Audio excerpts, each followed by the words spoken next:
Je pensais ce matin à tous ceux qui font des business en ligne, si c'est à partir d'un partage de WhatsApp ou de Telegram que vous avez eu le lien de la salle et que vous ne me connaissez pas. Mon nom c'est Lambert Poissy, je vis en Côte d'Ivoire, précisément à Abidjan. Voilà. Et donc ce matin, j'ai eu l'idée, bon c'est venu comme ça m'arrive souvent, de partager avec vous les informations sur cette affaire de, on est là, on est dans une entreprise de réseau marketing et puis ou bien d'affiliation, puis ouf, on nous lance que non, on va lancer un actif numérique.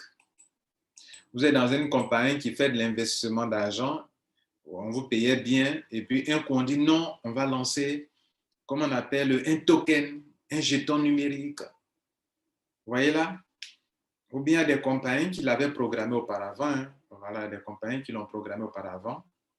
Tout ça, on va analyser. Et puis, il y a des compagnies qui n'avaient jamais programmé ça. Hein. Ce n'est jamais dans leur programme. Et puis, lorsqu'elles ont des difficultés, paf, elles mettent sur la table.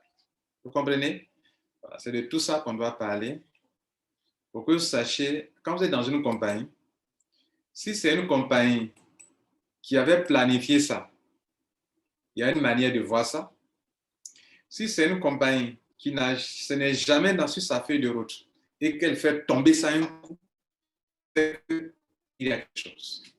Alors, on va quand même, en tant que des intellectuels ou bien en tant que des personnes ordonnées, on va suivre d'abord quand même un plan d'explication.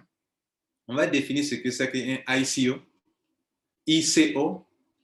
OK, on va définir ce que c'est. On va voir ce que c'est ce que les compagnies, quelles sont les compagnies qui généralement lancent des ICO. OK. Et on va voir le pourquoi elles lancent, quel est le but de ça, pourquoi elles le font. OK. En troisième position, pourquoi la raison pour laquelle ces compagnies-là font ces levées. Ce sont des levées de fonds. Hein? OK. Pourquoi elles font ces levées de fonds? Et puis, en quatrième et dernière position, on va se demander si tout ça c'est avantageux pour vous ou pas. Si c'est risqué aussi pour vous ou pas. Voilà. Si c'est risqué pour vous, à quel niveau c'est risqué pour vous? Si c'est avantageux, comment vous pouvez tirer profit de cela? Vous avez dans des compagnies qui ont lancé des tokens, vous dites, non, moi je n'en prends pas, vous ne savez pas ce que c'est. D'autres aussi ont pris leur gain pour en acheter. Vous comprenez? D'autres aussi sont allés prendre du bitcoin pour en acheter. Est-ce que vous voyez? Si vous ne savez pas ce que c'est, vous allez perdre des occasions ou bien vous allez risquer votre argent. Vous comprenez ça? Donc voilà les 4 points sur lesquels mon intervention autour desquels mon intervention va s'articuler. Bien, je vais partager l'écran avec vous pour le premier point. Qu'est-ce qu'un ICO? En fait, le ICO, de façon terre à terre, c'est une forme de levée de fonds. C'est-à-dire une compagnie a besoin d'argent pour un projet et donc vous participez à son projet en apportant quelque chose. Parce que, voyez-vous, mesdames et messieurs, la compagnie part de rien. Un actif numérique, un jeton numérique là, c'est rien du tout au début. On part de rien. Si donc on part de rien et que la compagnie vous donne de l'argent à la compagnie, cela veut dire que ce sont des levées de fonds. Mais si ce sont des levées de fonds, que vos 3 compagnies, tu ne me donnes rien, tu me donnes que des chiffres, des trucs numériques qui ne valent rien au début, hein? Cela veut dire que c'est un projet qui est en cours et que demain, toi qui aujourd'hui prends mon argent pour développer ton projet, demain, tu dois me donner l'occasion d'en profiter. Voilà un peu ça. Voilà un peu le sens en fait. C'est ça qu'on appelle Initial Coin Offering. Initialement, on offre des actifs, presque, on met à la disposition des gens pour que des gens qui veulent participer à notre projet puissent en acheter, puissent en acquérir. Et demain, quand le projet va avoir un sens, va avoir de l'importance, que ceux qui auront contribué puissent en profiter dans 6 mois, dans 1 an, dans 3 ans. Cela veut dire qu'on ne lance pas un ICO comme ça ni on ne lance pas un token comme ça parce qu'il faut lancer. Derrière le token doit être pour un projet. Ça doit être pour un projet. C'est pour ça que vous devrez différencier les compagnies. Les compagnies qui l'ont programmé sur leur feuille de route, j'en connais deux comme ça. Pour vous qui êtes dans la salle, bon, il n'y en a rien à se cacher. Quand vous prenez une compagnie telle que Other, sur leur feuille de route, vous pouvez voir qu'ils ont programmé qu'en avril 2021, ils allaient lancer un token. C'était programmé. Vous prenez une compagnie telle que Bixo Trade, FinTech, Bixo FinTech, Bixo Trade. Vous allez voir qu'ils ont programmé qu'en 2022, je crois, en 2022, je ne sais pas si c'est vers la fin de 2022, mais en 2022, ils doivent lancer leur token. Ça, c'est programmé. Il y a ces genres de compagnies. Et puis, le deuxième groupe de compagnies, c'est des compagnies qui n'ont rien, ce n'est pas sur leur feuille de route. Vous êtes en train de partir comme ça, et puis un coup, elles font atterrir des actifs que vous devrez acheter. C'est tout ça que vous devrez savoir. Donc, je vais partager avec vous des documents pour qu'on lise ensemble ce que c'est réellement, la définition comment on dit, universelle, voilà, de ça, quoi. OK? Et puis, on va avancer. Vous êtes déjà 76 personnes dans la salle, c'est beaucoup ça. 76 personnes, c'est beaucoup, hein? Voilà, bravo à vous. Bien, on va partager l'écran. Et puis, on va voir ça ensemble. Un instant.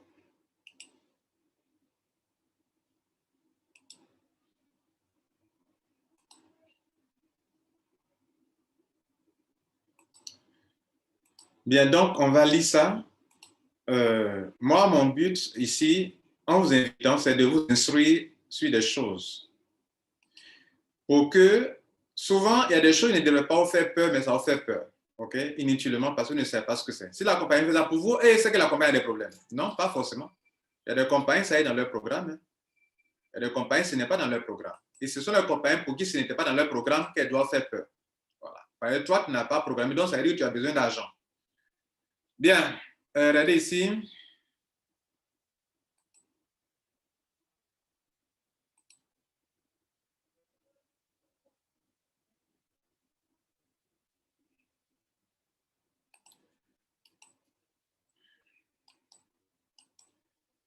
Bon, l'AMF, c'est une structure qui veille au grain sur certaines choses. Et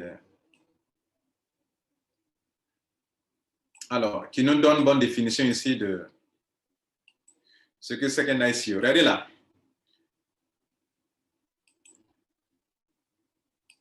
Les gens continuent de rentrer dans la salle. Bien, donc, que faut-il savoir avant de participer à une Initial Coin Offering, en anglais, ICO? Bien, on dit une offre au public. C'est ce qu'on appelle c'est ce qu'on dit en français. Une offre au public de jetons. Là, la définition Initial Coin Offering, ça veut dire une offre publique de jetons. Donc, il y a quelque chose qu'on vend ou qu'on offre, le jeton, ou des actifs numériques, qu'on appelle Initial Offering ou ICO, est une opération de levée de fonds pour laquelle une société ayant un besoin financier, vous voyez, non? Émet des jetons. Donc, vous voyez, c'est-à-dire, elle a des besoins financiers, elle a besoin d'argent pour un projet. Vous comprenez ça, non? Donc, elle a besoin de l'argent pour un projet. Donc, le besoin financier fait qu'elle va émettre quelque chose qui dit, tiens, attrape ça. En attendant, voilà l'attestation, ce qui atteste que à un moment, tu m'as donné quelque chose et moi, un moment viendra, quand mon projet va prendre de la valeur, quand mon projet va avoir de l'importance et que je vais commencer à me faire de l'argent, ce que je t'ai donné, que tu attrapes là, te permettra demain de te faire de l'argent aussi. Vous comprenez? Aussi appelé token.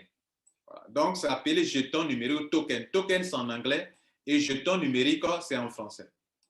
Donc, on reprend pour dire que c'est une opération de levée de fonds par laquelle une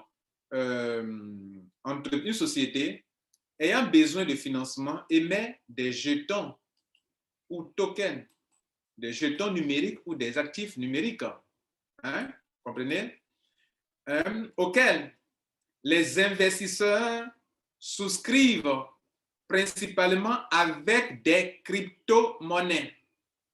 Vous comprenez ça? Donc, on vous dira que, bon, pour les actifs que vous allez acheter là, numériques, là, que ce soit token, le nom qu'on lui donnera, dès lors qu'on parle de rien du tout, ou de dire d'apporter de l'argent pour obtenir quelque chose, c'est que c'est un ICO.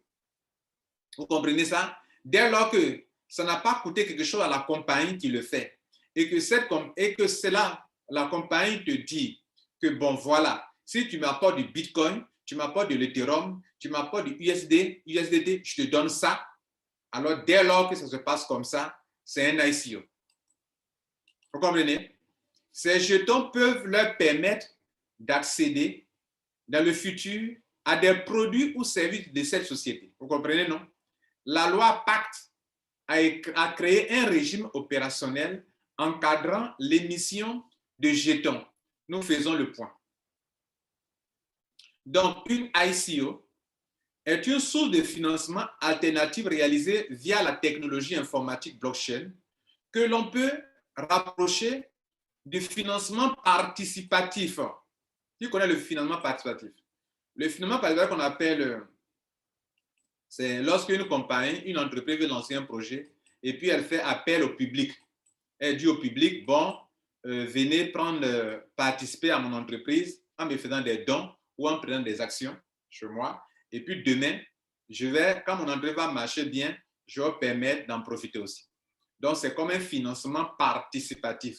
Vous participez à un projet. Vous financez aussi un projet.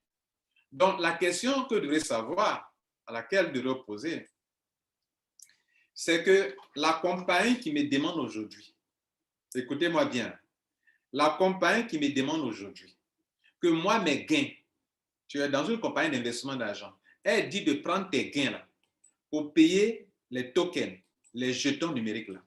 Demande-toi d'abord quel est le projet qui est derrière le fait que moi je prenne, parce que tu prennes du Bitcoin pour en acheter, ou tes gains, l'argent que la compagnie t'a donné. Ça peut être une compagnie d'affiliation, ça peut être une compagnie de quoi, ça peut être une compagnie d'investissement, ça peut être une compagnie de spéculation, de forex, de trading.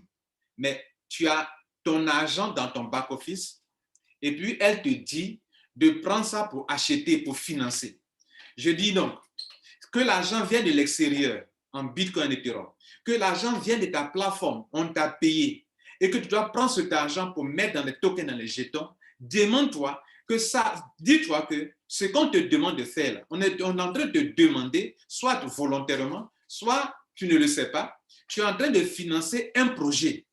Parce que si tu ne finances pas un projet, ça n'a pas de sens. Vous comprenez ça?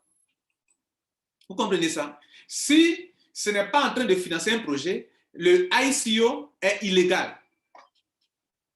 Et ce projet que tu es en train de financer, on doit te faire comprendre ce projet. Autrement dit, le jeton répond à quel besoin?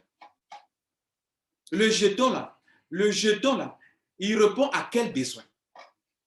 D'ailleurs, vous le savez, dans le domaine des crypto-monnaies, pourquoi un actif prend de la valeur? Pourquoi un actif prend de la valeur? Pourquoi un jeton, un token, un coin prend de la valeur? Le jeton ou le token prend de la valeur si et seulement si la capitalisation augmente. La question suivante, mais pourquoi la capitalisation va augmenter?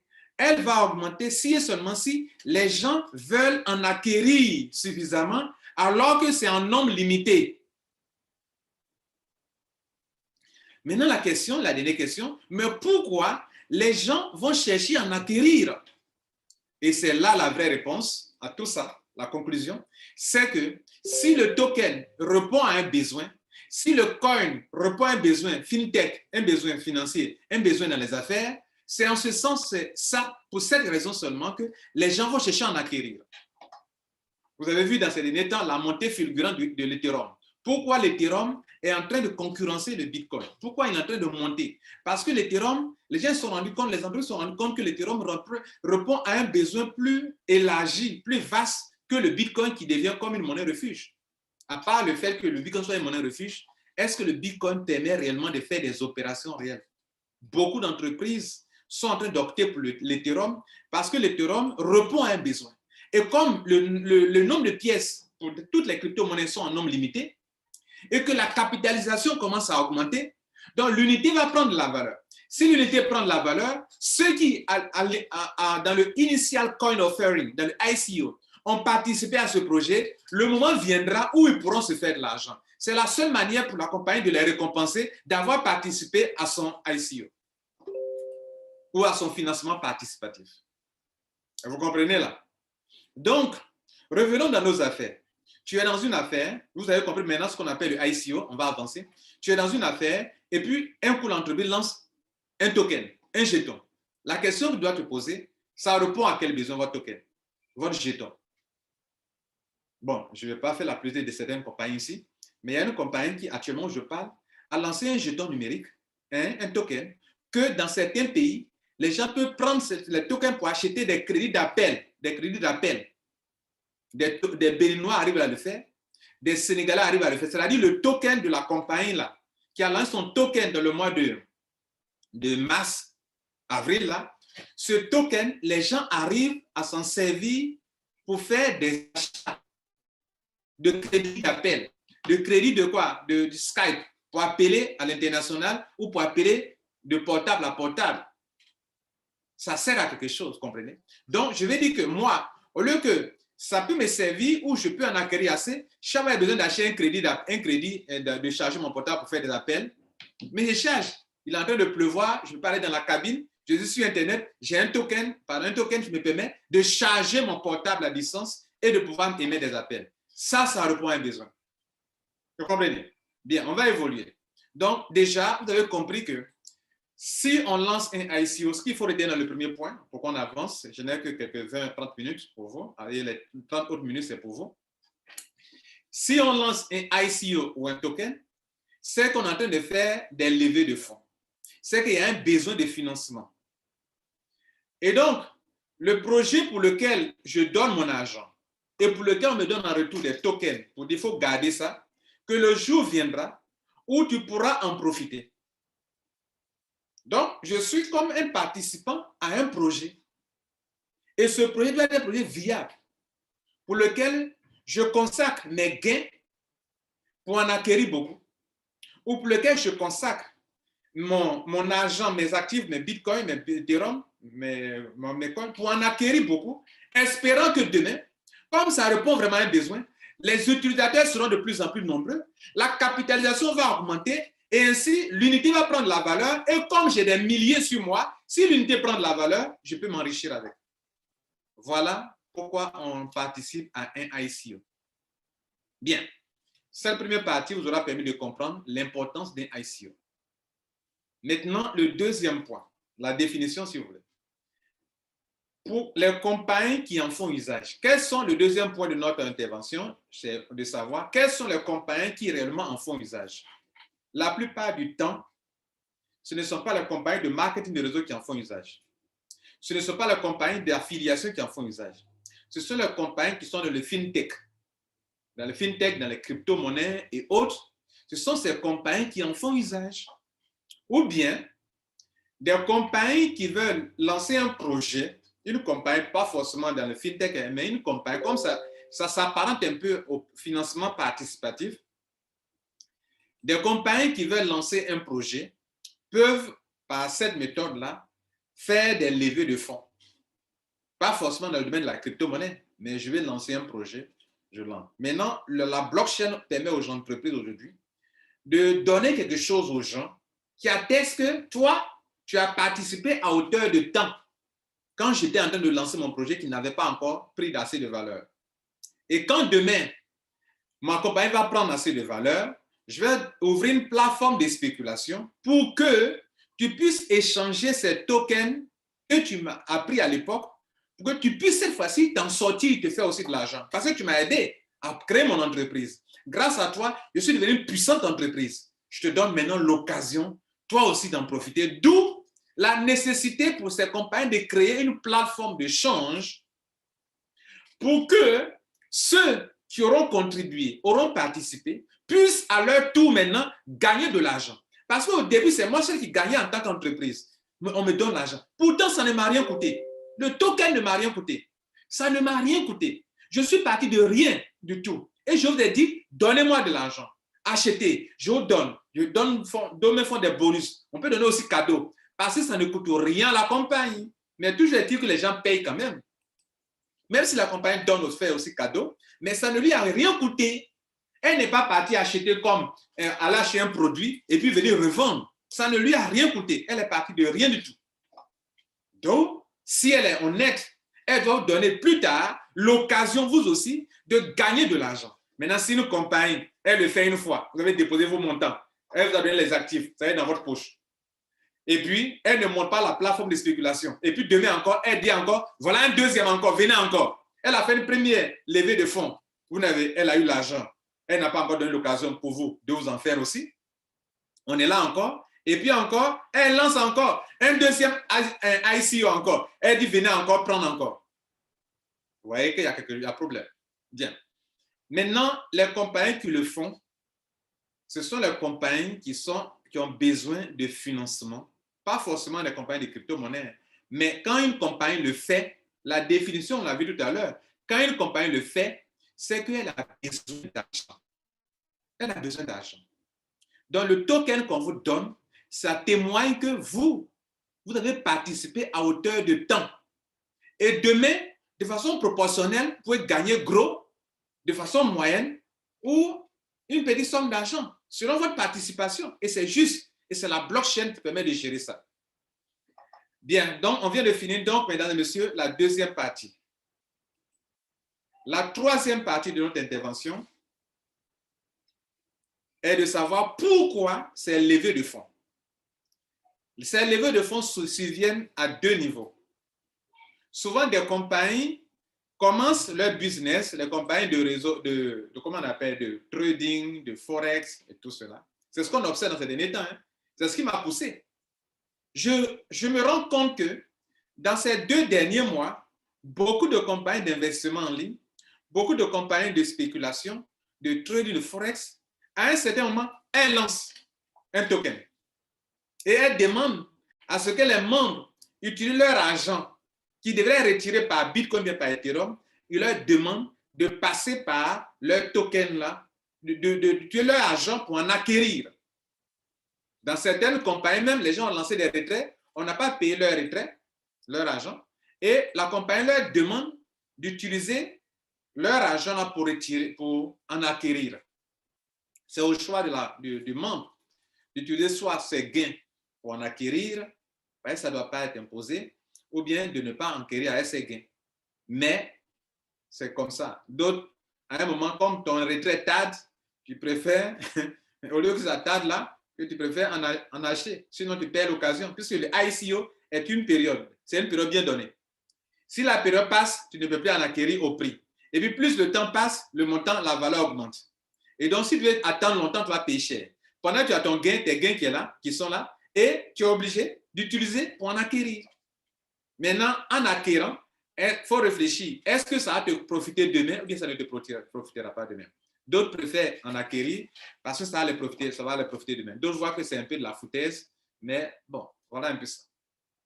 Bien, donc, les compagnies le font, soit, écoutez-moi bien, la réponse à la question, pourquoi les compagnies le font?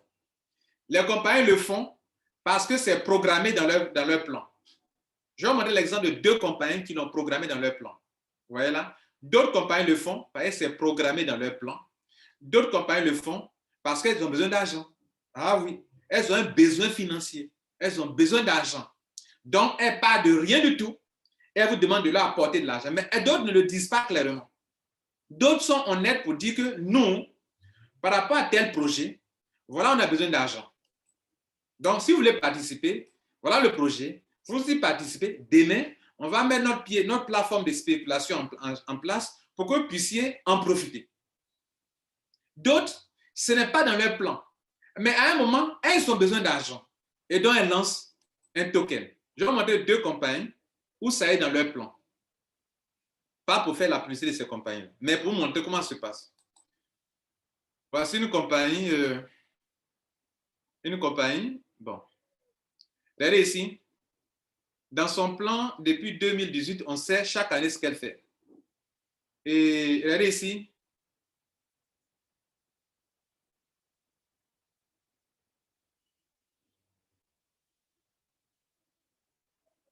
On est en 2022.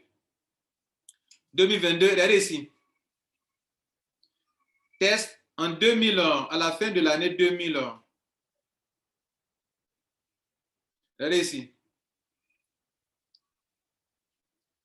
Vers août 2021, cette compagnie va lancer partenariat avec services de paiement en ligne et élargissement de l'équipe. Maintenant, regardez ici. Novembre 2021, test de transaction avec BixoPay. Vous comprenez, non? Voilà. Maintenant, et puis, après, quand vous allez vous regarder de près, vous allez voir qu'elle va lancer peut-être une plateforme de change où les gens peuvent échanger. Vous voyez, non? Voilà, elle lance une solution de paiement, des tokens, des solutions de transaction, de tout ça, où elle te dit que, bon, après tel temps, je vais faire du minage. Ou bien faire ceci. Regardez là, minage ici. Ici, on va dire lancer BixoPay, des solutions de paiement, qui sont souvent des jetons numériques, et on vous demandera, vous, de participer. Ça, c'est le cas d'une compagnie. Je vais vous montrer le cas d'une compagnie qui a déjà prévu, hein, OK?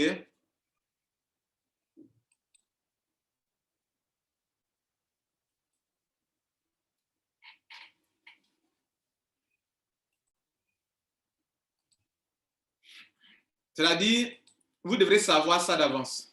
Est-ce que ça est, pour être prudent, quoi, est-ce que ça est dans le plan de la compagnie? Voilà, voilà pour une compagnie, regardez ici. Elle a prévu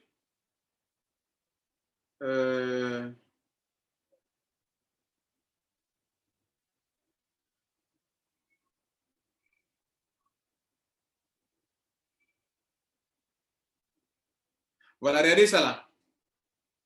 Ici, on parle de tokenisation. Non, où c'est même? En avril 2021, voilà, avril 2021. On parle de quoi? De minimum Ted Operation Office of Self-Trading Platform. Excusez-moi. Bon, je vais prendre le site directement pour voir dessus. Un instant. Un instant, je vais prendre le site pour voir dessus.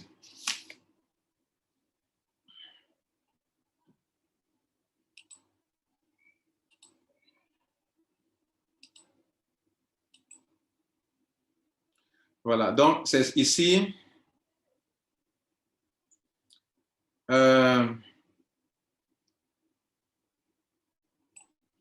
Je vais diminuer un peu la taille, c'est grand.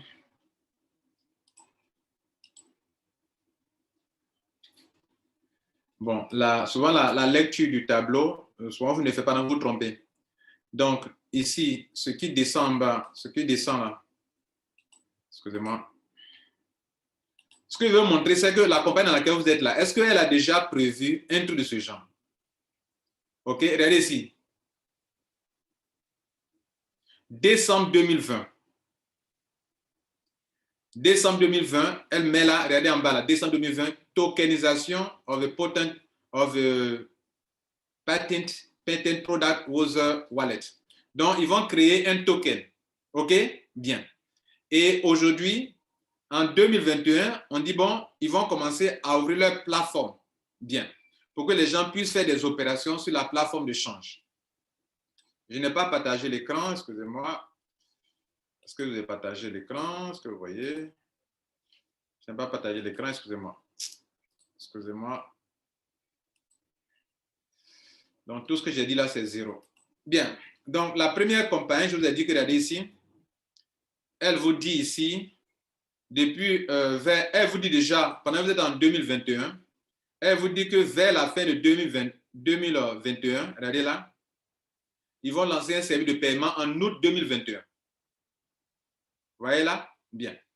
Maintenant, on va vers la fin de l'année 2021. Elle parle de lancement, test de transaction avec BixoPay, avec des tokens. Regardez ici, en 2023, lancement officiel de BixoCoin. BixoCoin, le coin là, c'est eux-mêmes leur propre crypto-monnaie.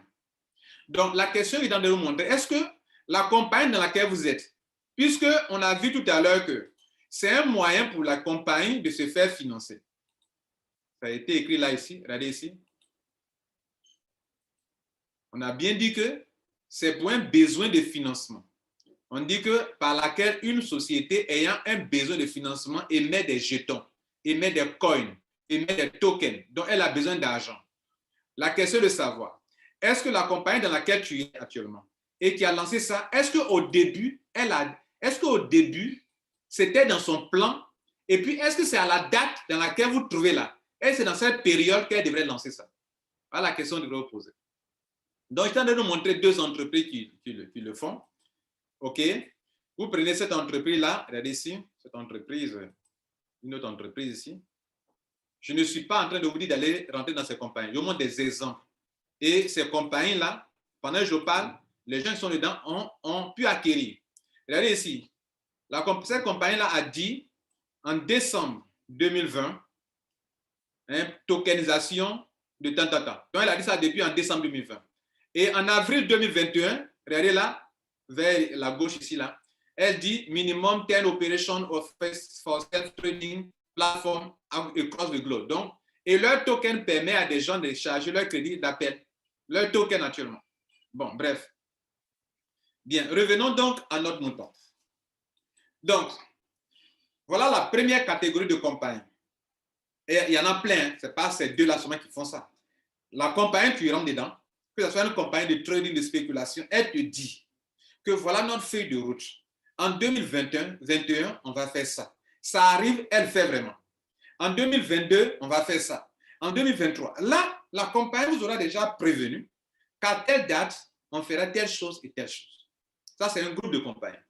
Il y a un autre groupe de compagnies, ce n'est même pas dans leur plan. Et puis, à un moment, elle émet un token. Le token même qu'elle émet, elle ne te dit pas pour financer quel projet. Alors que le ICO, qu'on le dise clairement ICO, ou qu'on ne le dise pas clairement ICO, c'est un appel de fonds. C'est un appel de fonds. Mais pour cet appel de fonds, ça doit venir soutenir un projet. Quel est le projet? Est-ce que le projet est viable? Est-ce que moi, en prenant mes gains que je devrais retirer en Bitcoin ou en Ethereum, en mettant dedans, est-ce que ça va me rapporter demain? Est-ce que la compagnie tiendra parole? Est-ce que quand le moment viendra pour moi d'échanger mes tokens, mes actifs numériques sur une plateforme de spéculation de change, parce qu'elle est obligée de le faire, elle est obligée de le faire. Elle est obligée de le faire. Toute entreprise qui lance un ICO ou un token ou un jeton numérique se doit absolument de permettre à ces gens-là de s'en débarrasser à un moment venu, un an après, même 6 mois après, 3 mois après, si ces gens-là n'en veulent plus. Ça fait partie. Mais il y a des compagnies qui ne vous disent pas clairement que c'est un ICO. Mais à vous d'être intelligent pour savoir qu'on est en train de nous faire un ICO. Le ICO peut aller sur une semaine, sur 2 mois, sur 3 mois. Dès lors qu'au fur et à mesure que le temps avance, ça devient cher, ou bien on diminue le nombre que tu peux avoir, tu es dans un ICO qui ne dit pas son nom. Donc, ce que je veux qu'on retienne dans la troisième partie de notre présentation, pourquoi les compagnies le font, elles le font pour 2 raisons. Soit elles ont un projet qui a été lancé, qui a été programmé, donc elles ont besoin de votre apport pour le faire, pour que demain vous puissiez en bénéficier. Soit ce n'était pas prévu, mais à un moment, elles se rendent compte qu'elles doivent vous payer de l'argent, elles n'ont pas d'argent. Vous comprenez ça? Elles doivent payer de l'argent, elles n'ont plus d'argent. Et elles se rendent compte que selon leur plan business, vous avez beaucoup d'argent qui se trouve dans votre back-office. Et au lieu que vous retirez l'argent là par Bitcoin, ça va les pousser à aller chercher Bitcoin pour vous payer de l'argent. Donc, vous donne l'occasion, en partie de rien du tout, de brûler vos gains. De brûler vos gains. Donc, la question de savoir, quand cela se pose, est-ce qu'on est dans la période où la compagnie a prévu faire un ICO? Ou bien ça n'a pas été du tout prévu? À vous de trouver la réponse et d'avoir l'attitude que vous devez avoir. Si ça a été prévu, c'est acceptable. Si ça n'a pas été prévu, à vous d'en juger. Si ça vaut la peine, mais ça ne vaut pas le coup. Bien. Cela, on va voir maintenant notre dernière partie, le dernier point, le quatrième point, qui est quels sont les avantages? Est-ce que c'est avantageux pour nous? Est-ce que c'est avantageux pour vous? Je ne peux pas venir vous dire ici, M. Kwasi Lambert, je ne peux pas vous dire, Madame, c'est avantageux pour vous. Monsieur, ce n'est pas avantageux pour vous, ou bien c'est pas. Non, je ne peux pas le dire. Personne ne peut le dire. Ça dépend des cas, de la situation dans laquelle vous vous trouvez. Et ça dépend de la compagnie avec laquelle vous êtes. Maintenant, avant de parler de répondre à ces questions, bon, on ne pourra pas répondre précisément, mais il y a une remarque qui a été faite dans ces derniers temps au niveau de beaucoup de compagnies. Et dans l'annonce qu'on a faite pour faire cette conférence, on en a parlé. On a dit qu'on se rend compte que beaucoup d'entreprises dans ces derniers temps, émettent des jetons numériques et tout cela. Bon, d'autres n'ont pas programmé, comme je viens de le dire. D'autres, heureusement, avaient programmé ça. Et ça tombe à un moment où elles ont besoin de ça. OK? Bien. Mais peu importe. Pourquoi beaucoup de compagnies dans ces derniers temps font cela? Il se trouve que d'autres ont besoin d'argent. OK? Donc, elles ont besoin de faire des levées de fonds pour que vos gains qui se trouvent dans vos back-office, que vous les convertissiez en un token qui ne leur a rien coûté. Et pour qu'on passe sur une plateforme de change, pour que d'autres personnes étrangères au système viennent en acquérir et vous payer. Puisque sur une plateforme de change, ce n'est pas la compagnie qui vous paye l'argent. Ce sont des nouveaux utilisateurs qui vont venir en acquérir si et seulement si l'actif, le jeton numérique, répond à un besoin. Le Bitcoin, l'Ethereum, leur nom, la valeur augmente parce que ça répond à un besoin. Maintenant, la question, le token, le jeton numérique, dans lequel on te demande de convertir tes gains, est-ce que ça répond à un besoin? Si ça répond à un besoin, OK. Donc, je dis, actuellement, beaucoup de compagnies le font parce qu'elles ont besoin d'argent. Alors que vous avez de l'argent dans votre wallet, vous les retirez. Elles ont besoin d'argent. D'autres, c'était programmé. D'autres, ce n'était pas programmé. Donc, elles partent de rien. Elles vous demandent de convertir vos gains dans cette monnaie. OK? Et elle est un peu déchargée. Ça peut leur permettre de bien relancer leur business. Ça fait l'une des raisons. Deuxième raison, beaucoup de compagnies le font dans ces derniers temps parce qu'elles se sont rendues compte que le paiement par Bitcoin leur coûte beaucoup d'argent. Vous me comprenez là? Les frais de transaction de la blockchain, ça coûte beaucoup d'argent. Regardez, pour transférer $10, tu peux payer $15. Hein? C'est-à-dire pour payer $10 à quelqu'un, les frais même peuvent aller à $15. C'est absurde, non? Par Bitcoin. Pour transférer $100 à quelqu'un, les compagnies supportent des frais de transfert de compte à compte puisqu'on vous paye, elles vous payent de leur compte à votre compte.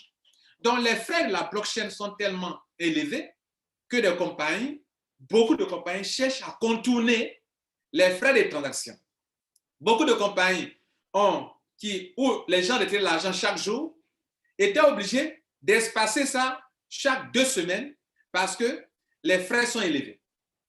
Beaucoup de compagnies qui avaient des minimums de retrait de $10, de $20, sont partis d'autres à $200, d'autres à $300 à cause de ces frais pour que dire que si tu n'as pas $300 à retirer, ce n'est pas la peine de faire un retrait. Des compagnies qui payaient rapidement, il y a un ralentissement dans ces derniers temps dans beaucoup de compagnies. Vous comprenez? Et pour pallier à ce problème-là, d'autres lancent leur propre token. Ou bien d'autres laissent de côté Bitcoin pour dire aux gens de passer par Ethereum. Vous avez remarqué des compagnies qui vous demandent de créer un compte MetaMask et tout cela parce que Ethereum n'est pas cher. C'est ce qui a occasionné la montée fulgurante de la valeur de l'Ethereum actuellement. C'est-à-dire, beaucoup de personnes convertissent leur Bitcoin en Ethereum pour ne plus passer par Bitcoin pour faire leurs opérations. Et beaucoup de compagnies de trading de spéculation qui doivent payer leurs membres sont coincés. L'argent qui va dans les frais que les mineurs prennent, parce que ce sont les mineurs qui prennent les frais, quand on fait les transferts, cet argent-là, les compagnies perdent beaucoup d'argent. Donc, ne voulant plus perdre beaucoup d'argent, elles vont passer par eux leur propre leur propre coin. Écoutez-moi bien, ce point-là. Elles vont créer leur propre token, leur propre coin. Ce n'est pas une malhonnête, hein? Écoutez-moi bien. Elles vont créer leur propre coin. C'est la partie la plus importante de la présentation. Écoutez bien. Pour vous qui êtes dans les compagnies de business en ligne, où on vous paye des gains, et puis la compagnie lance un token, et puis elle dit que vos retraits vont passer d'abord par le token. Et en même temps, elle a mis sur pied une plateforme d'échange, de spéculation. Qu'est-ce qu'elle fait? Elle va te dire de retirer ton argent dans son token à lui, à elle. Maintenant, en même temps, elle-même elle crée une plateforme de change où les tokens et les jetons numériques ou les actifs numériques que vous allez partir maintenant les échanger sur la plateforme de change. Et ces plateformes de change lui appartiennent. Les frais de change du token en Bitcoin, de token en Ethereum, c'est eux qui récupèrent ça.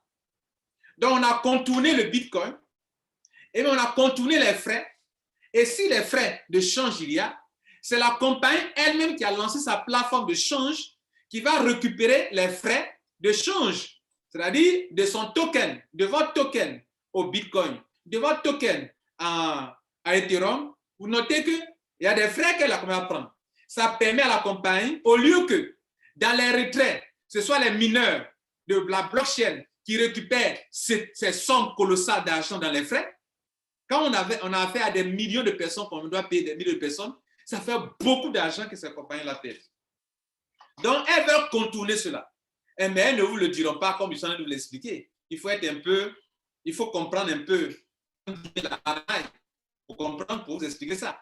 Donc, elles contournent ça pour que les frais de change de leur token que vous aurez pris, dans lequel vous avez été payé, en convertissant ça sur leur plateforme de change, c'est eux qui en bénéficient.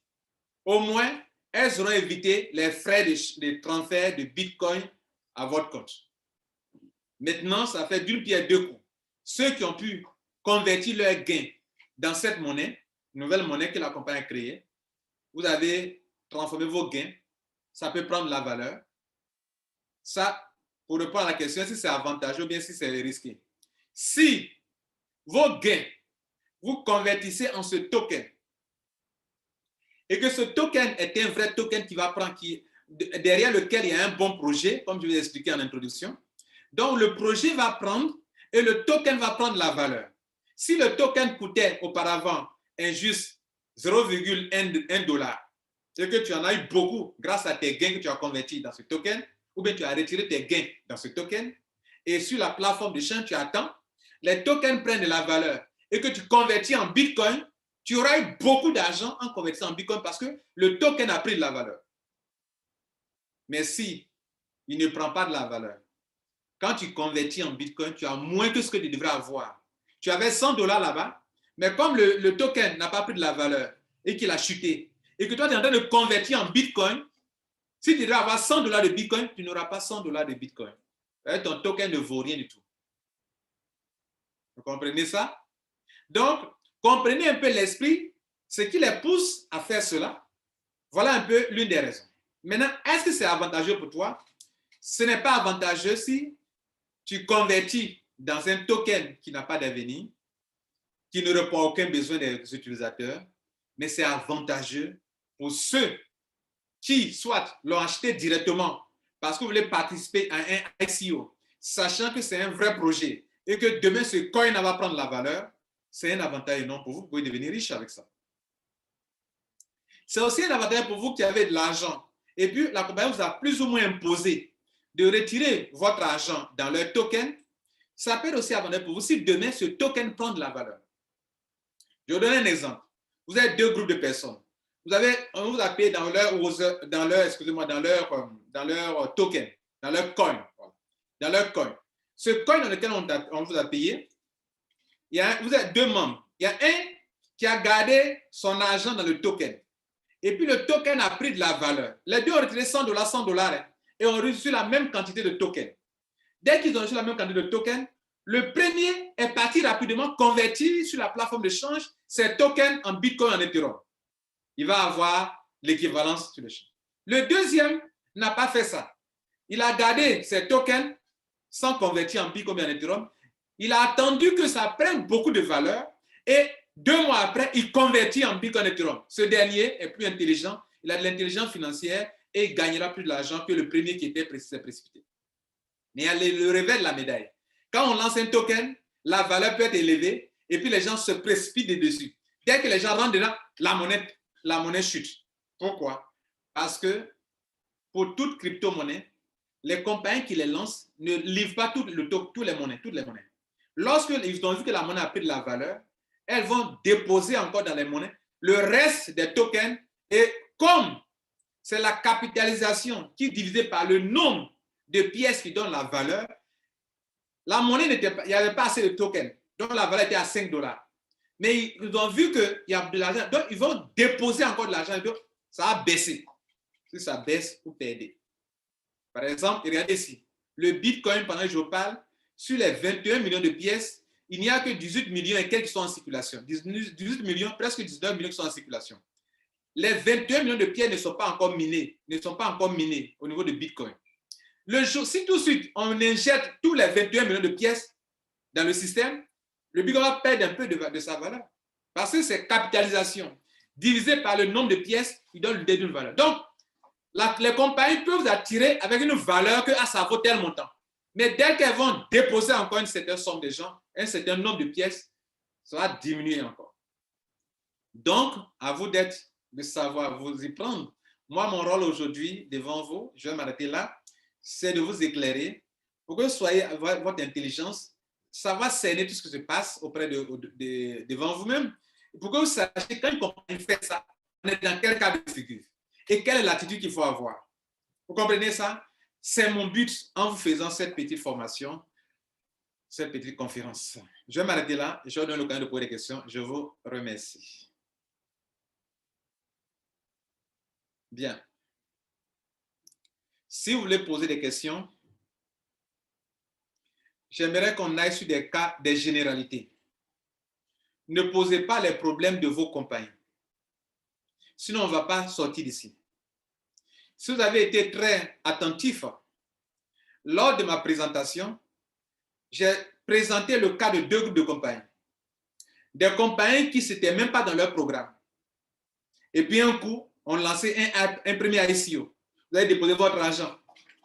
Quand est venu le jour de vous permettre vous aussi de gagner votre argent sur les plateformes d'échange, ils ne lancent pas la plateforme d'échange. Ils lancent encore un deuxième ICO. Et puis vous demandez encore de l'argent. Vous comprenez ça? Sans vous dire que c'est du ICO, mais c'est de l'ICO. C'est un besoin de financement. C'est une levée de fonds. Maintenant, il y a des compagnies qui ont programmé ça. Qu'à telle date, à tel mois, on va le faire. Et puis, nos tokens là, ça répond à tel besoin. Nos actifs là, ça répond à tel besoin de la société. Il y a cela. Donc, s'il vous plaît, parlons d'un cas général de 2 groupes d'entreprises. Les entreprises peut-être qui n'ont pas programmé et qui à un moment lancent, des compagnies qui ont programmé et qui sont en train de l'exécuter. Et puis, s'il y a des points qui, de façon générale, qui concernent tout le monde, vous et moi qui sommes dans les affaires, posez ce genre de problème-là. Mais ne citez pas le nom des compagnies, telle compagnie, je suis dans ça, ils ont fait ça, ils ont fait ceci, laissez ça. Merci beaucoup. Comme un génie pratiquant en crypto-monnaie. Et c'est satisfait. Et maintenant, je veux vous demander tout simplement, est-ce que vous pouvez nous mettre cette vidéo-là sur le forum? Parce que je veux bien écouter ça tout doucement à tête reposée. Je veux bien écouter ça encore à tête reposée pour comprendre davantage. C'est ça ma préoccupation. Merci beaucoup. Ça sera en ligne sur ma chaîne YouTube. OK, merci. Merci beaucoup. Alors, souvent notez que quand la vidéo apparaît à un certain niveau, on ne peut pas mettre ça, on ne peut pas télécharger directement sur WhatsApp parce que la taille de la vidéo fait que ça ne peut pas rentrer sur WhatsApp. Donc, on est obligé de mettre forcément sur une chaîne YouTube pour que vous puissiez écouter. Donc, ça sera sur ma chaîne YouTube. Allez-y après 1 heure de temps pour aller voir ça sur ma chaîne YouTube. OK? Merci. Merci. Alors, Amdi, deuxième personne, Amdi. Amdi. Oui, je suis là. Bonjour, le coach. Moi, je vous appelle le coach parce que vous avez souligné le point vraiment qui va droit au but. D'accord? Voilà, je voulais savoir comment l'on doit savoir les feuilles de route d'une compagnie. Non, c'est la compagnie même qui programme, qui publie ça. C'est elle-même qui publie. En fait, écoutez, c'est comme si, écoutez, monsieur, c'est comme si moi, je lance mon projet. J'ai besoin de vous, non? Oui, j'ai besoin de vous. Mais si j'ai besoin de vous, je dois vous dire où est-ce que je vous envoie. Vous comprenez? Je dois vous montrer où est-ce qu'on s'en va. Écoutez, c'est votre argent. Si moi, je ne vous dis pas où on va, moi, je vous prends comme ça, tantôt je chante ici, tantôt je chante ici, mais écoutez, ce n'est pas respectueux des gens. Il faut dire aux gens où tu nous envoies. On est en 2021. Où est-ce que tu nous envoies en 2022? Il faut qu'on le sache dès maintenant. Ça, c'est les compagnies qui sont sérieuses qui font ça. Mais les compagnies qui vous disent, non, on fait des surprises, on fait ici, on peut s'y prendre agréablement, ou on peut s'y prendre sur le plan de façon désagréable. Vous comprenez, non? Donc, si j'ai besoin de ton argent, je te dis là où je m'en vais, ce qu'il m'en fait. Si ça te va, tu mets ton argent dedans. Si ça ne te va pas, tu ne mets pas ton argent dedans. Mais d'autres compagnies ne le montrent. Donc, mon frère, la compagnie le publie sur son site Internet. Vous comprenez? Oui. Voilà. La compagnie publie ça sur son site Internet et tous les investisseurs, tout le monde sait où la compagnie est quittée, où elle s'en va. Beaucoup de compagnies ne le font pas, mais il y a beaucoup de compagnies aussi qui le font. Et les compagnies qui le font, je les trouve encore plus transparentes et plus franches dans la gestion de leur business. Okay? C'était ma question.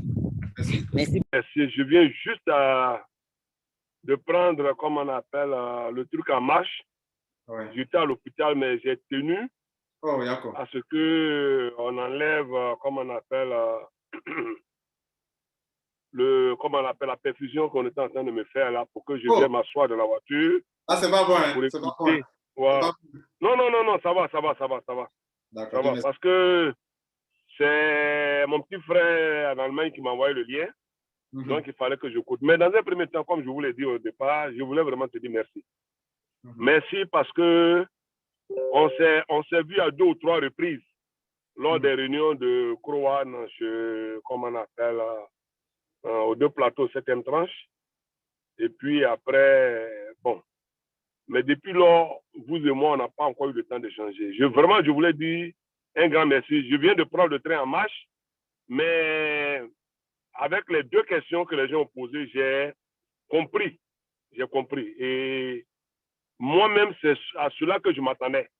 Je m'attendais à ça parce que tout ce que vous avez dit, c'est vraiment, je veux dire que s'il y avait même un cahier pour que chacun puisse recopier, bon, comme c'est des grandes personnes, les gens ont tout compris et je voudrais te dire merci. Je n'ai pas d'autres questions à poser que de te dire merci parce que ce que tu fais pour la jeunesse, pas pour la jeunesse ivoirienne, mais pour la jeunesse africaine, c'est de se former. Et la formation, elle est vraiment importante. Il y a beaucoup de choses, c'est vrai. Nous autres, on a là l'école, mais il y a des choses pour lesquelles, si tu n'es pas dans ce business-là, tu ne peux pas comprendre. Tu n'es pas dans ce business-là, tu ne peux pas comprendre. On peut avoir de gros diplômes, mais quand vous êtes dans une situation, il faut maîtriser et connaître les rouages pour que demain, vous ne sortez pas perdant. Et ces rouages-là, chaque jour que Dieu fait, vous ne cessez d'inculquer ça à la jeunesse africaine. Je voulais vous dire merci. Merci à Kwasi Lambert. Que Dieu vous bénisse. Merci beaucoup et puis surtout portez-vous bien. Je vous signale que, bon, vous aurez dû rester à l'hôpital parce que tout à l'heure, on va mettre la vidéo en ligne sur ma chaîne YouTube. Donc, on instruit tout le monde. Donc, vous voulez donc allez-y vous reposer. Et puis, il n'y a pas de problème. On va mettre en ligne sur ma chaîne YouTube. Ce sera la dernière vidéo qui sera mise en ligne. OK? Merci beaucoup. Merci. D'accord. Okay. Portez-vous bien. Merci. C'est une quoi? En réalité, une université. Une université virtuelle. C'est ça. Et la meilleure à laquelle moi j'assiste depuis un certain temps. Depuis que je t'ai rencontré à Abidjan en 2017, j'ai vu ton sérieux. D'abord ton honnêteté, parce que moi, je traite avec les personnes honnêtes. Vous pouvez avoir tout ce qu'il y a de bien, Mais si vous manquez d'honnêteté, ce n'est pas la peine. Vous n'êtes pas un leader. Mais toi, tu es un vrai leader.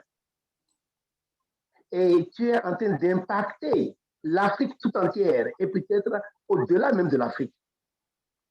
Parce que la fébrilité qui caractérise les uns et les autres est due au fait que les gens n'ont pas. Et les connaissances sont là. Mais comment aller les chercher? Beaucoup d'entre nous, peut-être, n'en ont pas les moyens. Mais toi, tu t'attelles à cela. Tu fouilles. D'ailleurs, c'est la raison pour laquelle moi, avant d'entrer dans un business, je m'ai informé de ce business, que tu as checké ce business. Et ce n'est qu'après ça seulement que je me lance. Donc, je dois encore te dire merci devant tout le monde. Merci, infiniment merci. Et je voudrais maintenant revenir sur quelque chose que tu as eu à dire. Parce que nous devons reconnaître une chose. Ça va très mal partout dans le monde. Ce n'est pas un problème de pays. Ça va très mal. Mais ça peut aller vraiment bien lorsque nous allons nous serrer les coudes. Mais c'est aller de l'avant. Surtout que dans la feuille de route, ça a été annoncé.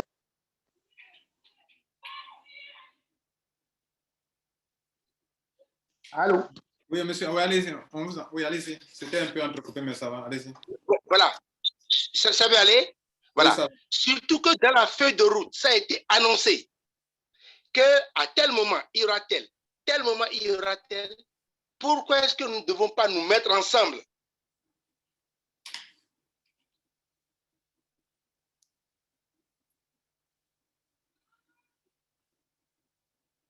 Bon, monsieur Amosso, on a du mal à vous entendre. Bon, on va s'arrêter là sur ça, mais on vous écoute toujours si vous avez toujours quelque chose à dire. Merci à vous. La vidéo elle sera mise en ligne. Vous pouvez apporter vos objets, vos points de vue là-dessus, ok, sur ces compagnies qui créent des tokens, des actifs numériques ça et là. Vous pouvez donner aussi faire des suggestions aux gens.